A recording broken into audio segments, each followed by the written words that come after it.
Hello there, and welcome to our session on No More Guilty Mother by Bump to Baby and Beyond. And my name is Chantal Lockie, and I will be your host for this session today. Thank you very much for joining us. No More Guilty Mother, it's something I think a lot of us can relate to. But what is it? What is the definition of no more guilty mother? So parent guilt is when something happens that makes you feel guilty about being a working parent. For example, you may feel guilty when you leave your little one crying at nursery, or you forget something for school because you were too busy thinking about work. Examples of parent guilt: having to miss a school play for work, forgetting it was mufti day and sending my son to school in uniform. I wasn't able to afford for my children to go on a school holiday abroad. Not baking together when I had planned to, as I was too tired from work. Buying an expensive and innutritious ready meal as I was too tired to cook. Not adding money to my daughter's lunch account as I was in a meeting and forgot, and by the time I remembered, lunch was over. My son wanted to cook cupcakes and I said no as I had just cleaned the kitchen. And sending my son to school with an earache as I had an important work meeting. And I think many of us can fiercely relate to these. Being a working mum. This quote sums it up perfectly. We expect women to work like they don't have children, then raise children as if they don't work. Am I really cut out to do this working mum thing? 1 in 3 women find it difficult or very difficult to return to work after maternity leave, and 60% leave their jobs after maternity leave because they feel unsupported. Some mums find returning to work a breeze, but a lot don't, and neither is right or wrong. Pressure on perfect parenting.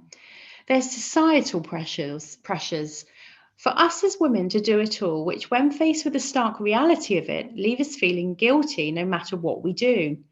Over time, that can lead to blurred boundaries where work spills into family time, family worries cloud your mind at work, and you're left feeling as if you're missing out on all fronts and falling behind and failing both at work and at home. Achieving a work and home life balance can feel really difficult. Then, of course, there's social media pressure, which I think we can all relate to.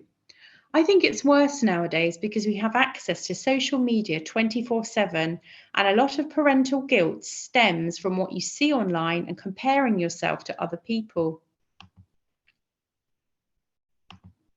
There's nothing like having a niggling feeling of guilt and then scrolling through an Instagram feed full of people winning at parenthood.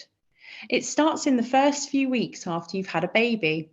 You're frankly eating anything to help you get through the sleep deprivation, yet most celebrity mums seem to look amazing just a few weeks after their children's births. And your friend's friend is back in her size 10s too. You know this because you've seen it on Facebook. The comparisons start, and before you know it, you're left with low self-esteem and you start to feel guilty that you're not stick thin and totally on top of this parenting thing. Then there's all the decisions: breast or bottle, puree or baby-led weaning, work or stay at home. It goes on and on. Everyone seems to have an opinion on every aspect of parenting. So not only do we have to make all of these decisions, but we can't get away from reading what other people think of them. Pressure on ourselves. Society, it feels, wants us to be super mum all of the time. So let me just tell you this: you have not failed if you buy cakes for the bake sale at school from Asda rather than baking. You have not failed if you rely on Amazon for yet another World Book Day. You have not failed if you have given your child the iPad to enjoy 10 minutes peace. And you have not failed if you fed your child something that is not homemade or made with kale, spinach, or even sweet potato. So what does pressure feel like? So you feel rushed, frazzled, stressed, frustrated, on the edge, and completely exhausted. Let go of expectations. Social media and sites like Pinterest do wonders at reminding us that we're not all crafty and creative, or that parenting isn't as aesthetically pleasing as we may have thought.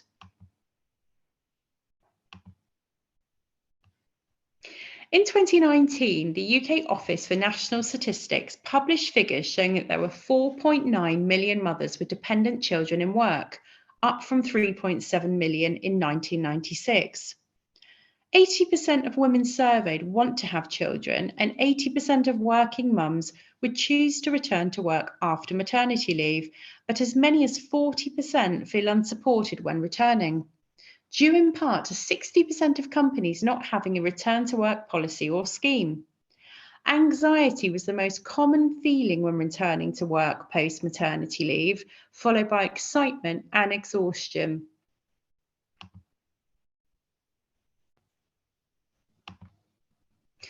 A recent study by the NCT looked at mothers' perceptions of work-life balance. 55% wanted to allocate their time differently since becoming a parent, while 44% of mothers agreed that there was some impact of work on home life. 36% of mothers felt that their life was more in balance than ever, and 23% of mothers felt that home commitments affected their work. 6% felt that parenthood had not changed their work-life balance. 61% said that they would work even if they did not need to financially. So, reasons for returning to work. Financial seems to be a big one, but other concerns, other experiences involve the following. To keep my brain alive, social contact with adults assumed that I always would. My belief in vocation, feeling valued, and having time away from my children. The majority of new mums say household finance was their main concern when deciding to return to work. However, some women look forward to returning to the office. So here are some quotes which highlight that. I wanted to be more than just mummy. I wanted my identity back. I missed routine and structure. I hated depending on my husband for money. I missed adult conversation. I missed feeling important, that I had a purpose other than being a mum. I spent 7 years training for my job. I didn't want to throw it all away. I wanted to get my confidence back. I felt that I needed more in my life and that being a stay-at-home mum would not be enough for me. Most of the new mums surveyed, 80%, were returning to work, but over half said that they struggled with the decision as they did not want to leave their child. Concerns about returning to work.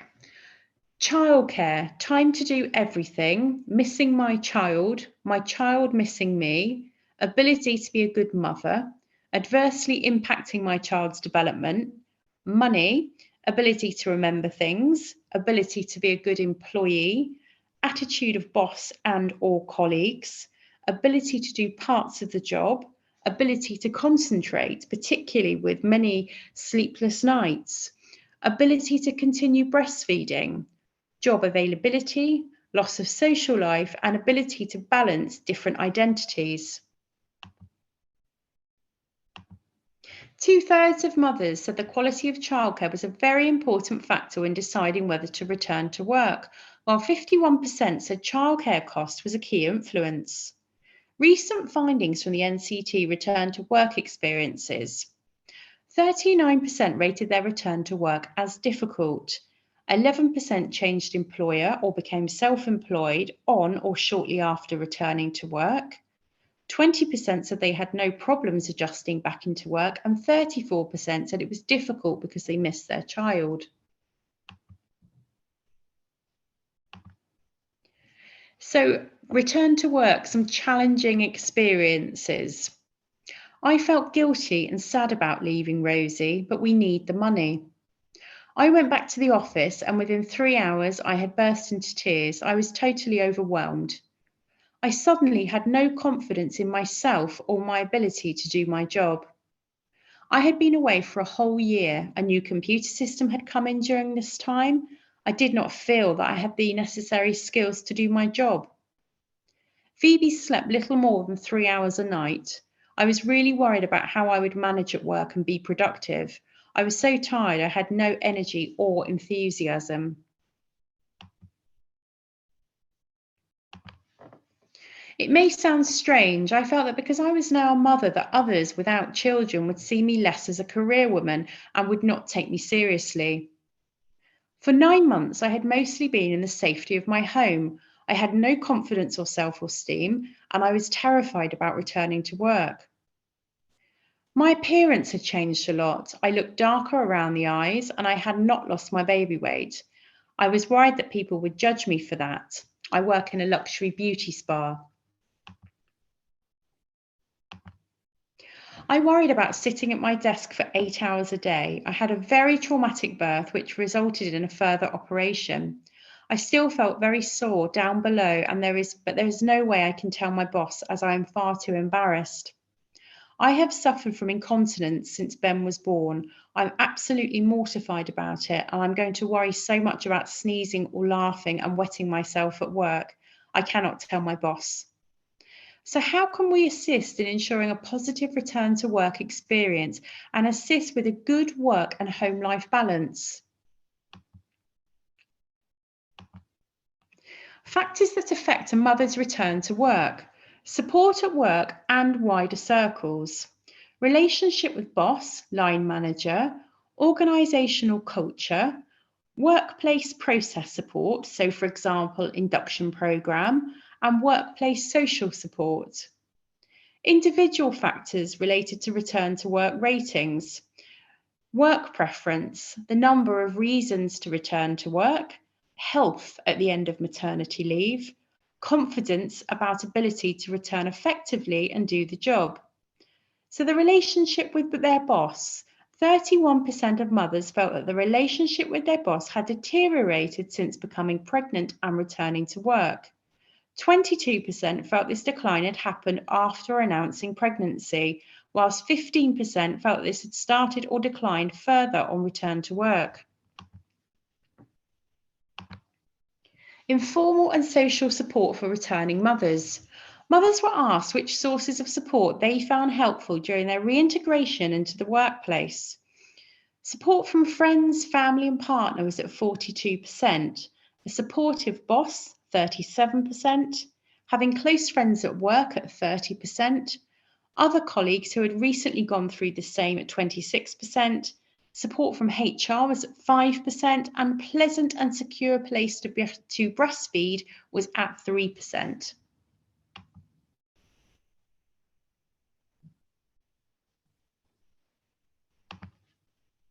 Factors that affect a mother's return to work: health at the end of maternity leave. It is a massive, massive factor. Health of mum at the end of maternity leave will vary greatly. Postpartum emotions can make returning to work more harrowing. Hormonal changes, lack of sleep, and feeling out of control can all make returning to work a tough transition. After childbirth, women can often return to work before they feel emotionally and physically ready to return. They can find life extremely stressful and often lacking a decent night's sleep, suffer from constant tiredness. On top of adjusting to a newborn, when they return to work, they may find that their workplace and job has changed. Many mothers were concerned that physical and mental problems brought on by childbirth could make them seem unprofessional. Physical concerns post-baby include lack of sleep. Incontinence is common in new mums but can also develop in the months and years after childbirth, but is a taboo issue in which no one speaks about. Caesarean or vaginal pain post-stitches. Having trouble lifting anything heavy post-surgery, and back pain. Mental concerns post-baby would be tiredness, baby blues, or perhaps something more serious such as postnatal depression or birth trauma. Signs of postnatal depression to be aware of. The main symptoms include feeling sad, low in mood, or tearful much of the time, feeling irritable towards their partner, baby, or other children, loss of interest in the world around them and no longer enjoying things that used to give them pleasure, and a lack of energy and feeling tired all of the time. Support, breastfeeding and working. A lot of mums are anxious about returning to the workplace as they want to carry on breastfeeding, and in some places this is just not accommodated. By reassuring returning mums that they can breastfeed in the workplace will result in less anxieties in returning to the office.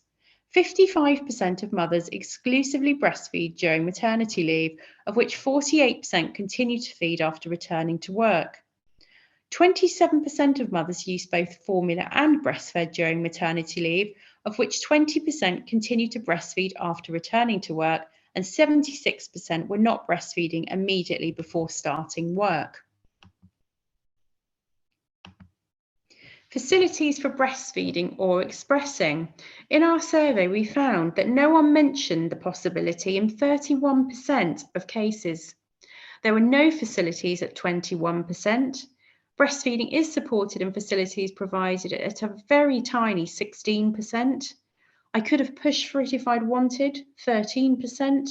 There is token support, but no one does it, 13%. Not required, breastfed morning, night, baby had formula while I was at work, 2%. And breastfed is supported and facilities provided in the ladies' loo. Support, keeping in touch during maternity leave. If the employer stays in touch with the employee over her maternity leave, it will be less of an issue when she returns up to 1 year later. She will feel valued, cared about, and she will also be aware of any changes to the organisation, for example, a new computer system. She should also be kept in touch with regards to any training and opportunities. She will also have the opportunity to speak to her employee about any concerns or anxieties that she has in returning to work as a new mum. The amount of activity to keep in touch, kit days, during maternity leave in this sample was mixed. 32% contacted their employer only to confirm return date. 54% kept in touch with friends at work, whilst 22% attended kit days, just 22%. 37% maintained contact with work through friends, kit days, and other means. Support, changes to work on return and flexible working. The two biggest worries of having children were work-life balance and the impact of taking time out on career advancement. A lot of companies are not forthcoming in disclosing their maternity leave policies, with 58% of respondents unaware of their company's policy prior to joining.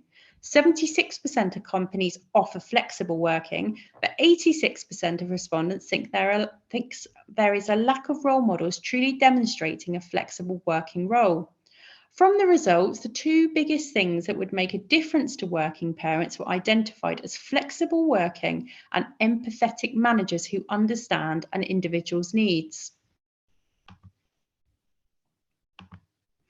A third of new mothers and almost half of new fathers reported their employer did not offer flexible working hours. Now, flexible working could include part-time, some working from home, term time only, and different shift patterns to cover childcare. How employers can help. Be clear about parental leave and shared parental leave. Know your responsibilities around flexible working. Listen, show empathy and understanding. Being supportive of the first day back. The first day back to work can be emotional and a real worry to many returning mums. Many being torn in having to leave their child, but also wanting to get back to the workplace and their friends and colleagues. Mum may also feel that her confidence has been knocked and is concerned that she will remember to do her job well. It is important for employers and fellow colleagues to be supportive during this time. New mums have revealed their top worries about returning to work. These include having to take time off to look after a sick child, the cost of care, and that colleagues will see them in a different light. Other concerns include dealing with company changes after an average of 10 months away and coping with the physical effects of being a mum in the workplace. Just under 1 in 5 felt that their boss and colleagues didn't understand what they had been through, both mentally and physically. A study by incontinence product brand Tenor also revealed 1 in 5 women had broken down in tears after just a few days back at work. Here are some examples of both a positive return and others that were more challenging. The first few days back at work were: my day at work consists of mum guilt, pump, pump, pump, thoughts of is my career in the toilet, pump, pump, pump, I am far from productive. I cannot concentrate. Is Sam being properly looked after at nursery? Was he crying for me? I went back to the office and within 3 hours I had burst into tears. I was totally overwhelmed. Absolutely exhausting, and everything feels so different. There are new staff members, staff that have left. I felt that everything had changed. I was extremely anxious and on edge. Since Max was born, I felt quite down and depressed, and I felt that I had to put on a show in acting happy to be back at work. I felt that I did not care about my job as much now. Millie decided not to sleep all night on the night before I returned to work the next day. I thought I would be sick as I felt so awful due to lack of sleep. Return to work positive experiences. I miss Ben, but I had such a wonderful first day back. I got to have adult conversations and see my friends. I felt useful in my role and I left the office feeling that I had really achieved.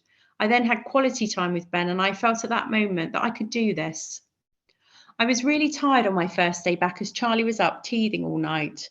My boss was amazing and said she understood and that I should just try my best. I felt completely supported. I genuinely felt so excited to be back at work and earning my own money again.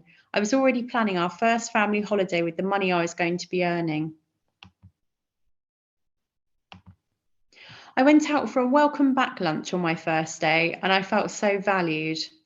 I was invited to join the Parents Network on my first day back. It was brilliant to know other members of the team were also going through sleepless nights and mum guilt. And if you don't have a Parents Network in place, perhaps it is something to be considered.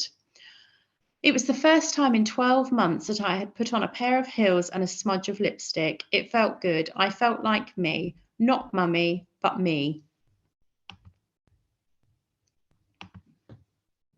So this session is about no more guilty mum syndrome. So here are reasons why you should not feel guilty.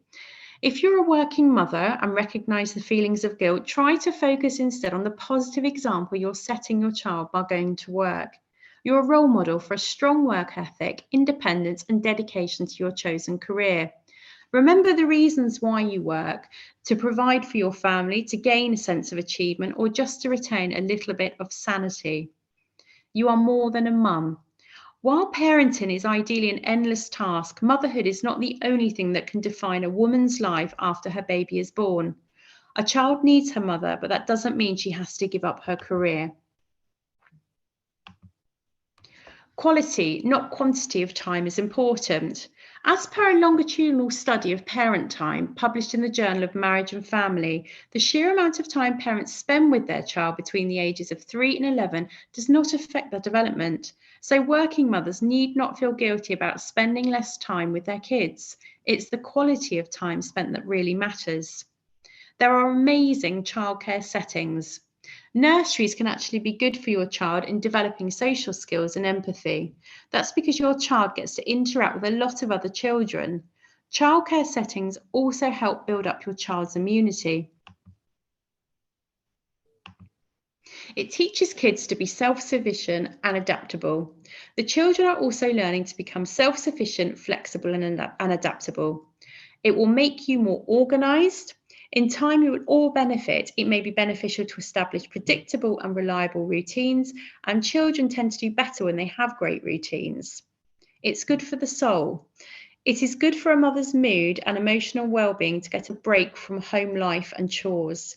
Being able to focus on work and the social side that comes from that is good for you and makes you look forward to going home to children. Beating ourselves up with unnecessary guilt doesn't help us, our children, or anyone else. You're financially better off. It's good for the family finances to have more income. More income helps provide a more stimulating and safer environment, and it means you can plan for quality holidays and spend better time together.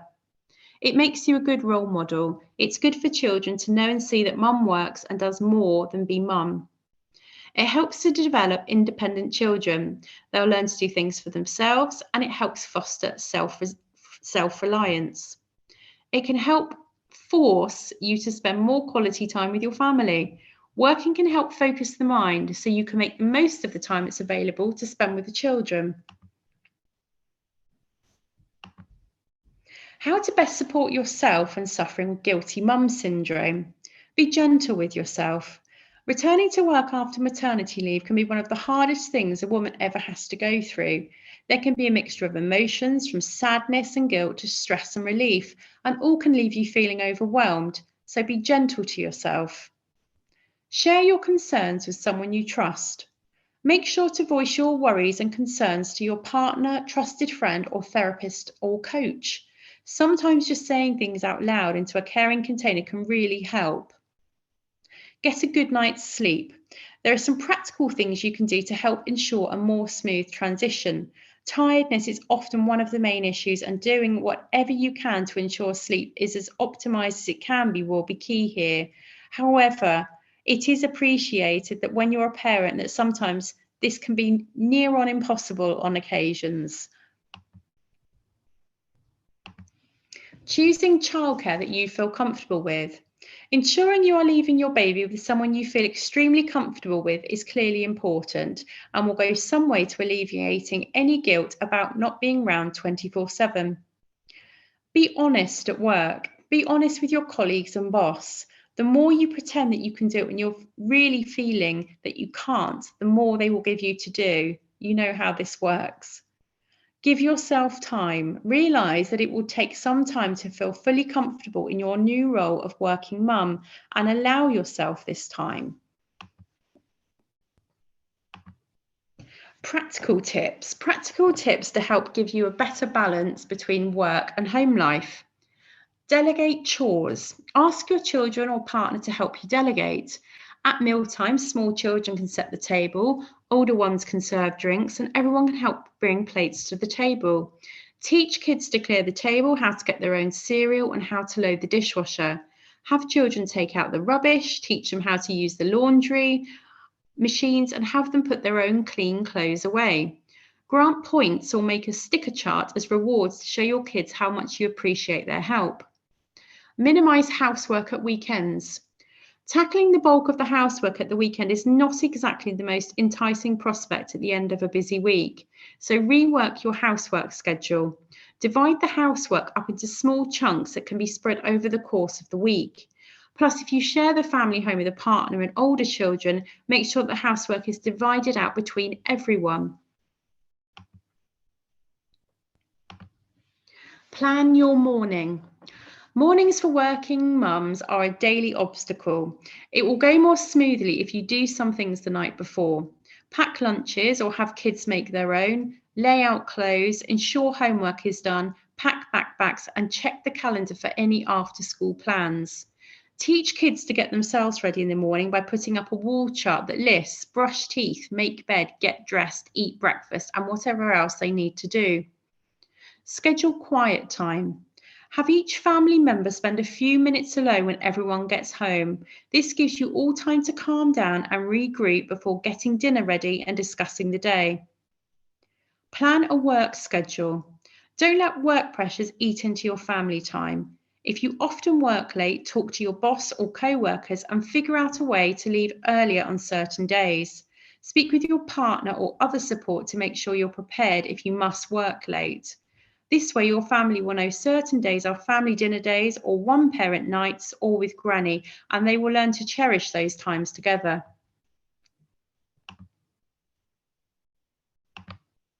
Online supermarket shop.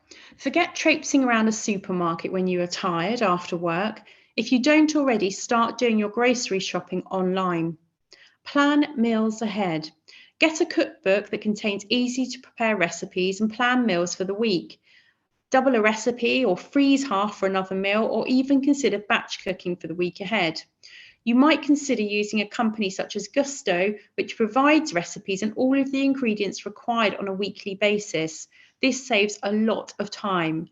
Never feel guilty about designating your most hectic night as takeaway night and get pizza. Slow cook. Particularly great if you work from home on some days. Simply stick the ingredients in the slow cooker, set it, and know it will be ready to serve that evening. Schedule quality family time. Strive to have a family dinner as frequently as possible. Plan a family movie night once a week. Plan a group outing for the weekend. Take the whole family to a child's sporting event. Have things to look forward to as a family. Make time for yourself. Working mums tend to put themselves last on the list, but regenerating your own inner strength will go a long way towards giving you the energy you need to be a mum.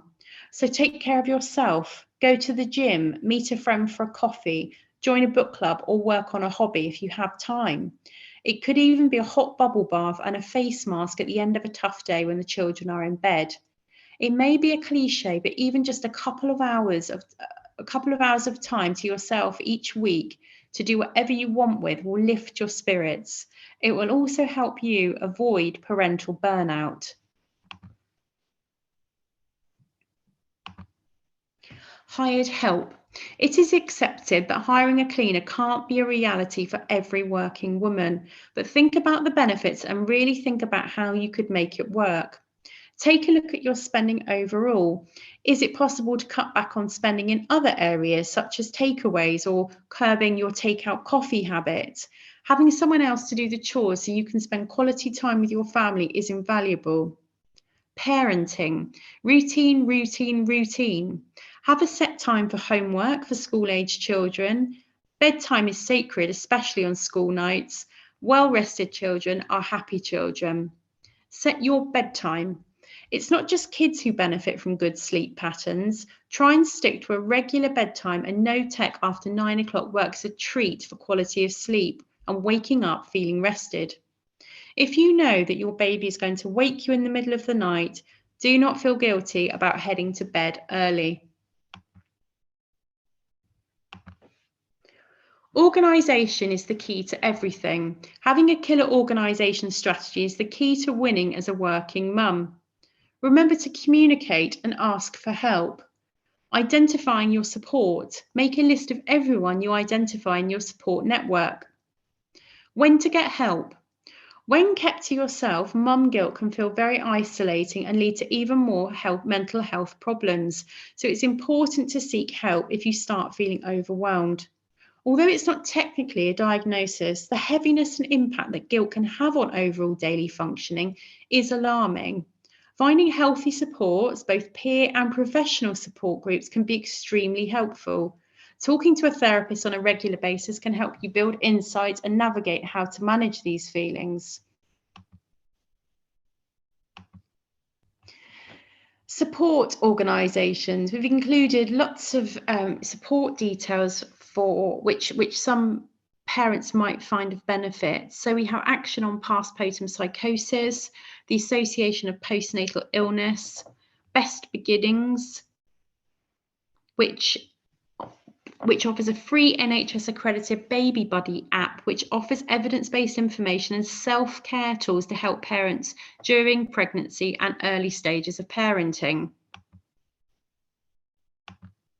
The Muslim Women's Network, Net Mums, Pandas, Samaritans, the Twins Trust. So Twinline is Twin Trust listening service for parents of twins, triplets and more. All the calls are answered by volunteers who have multiples themselves. Tommy's has a team of in-house midwives who offer free support and information for women and their families at any stage of pregnancy and after birth. Thank you very much for attending this session, and I hope that you have picked up some useful information along the way. Remind yourself that there is no such thing as a perfect parent, so just be a real one. Thank you very much for your time.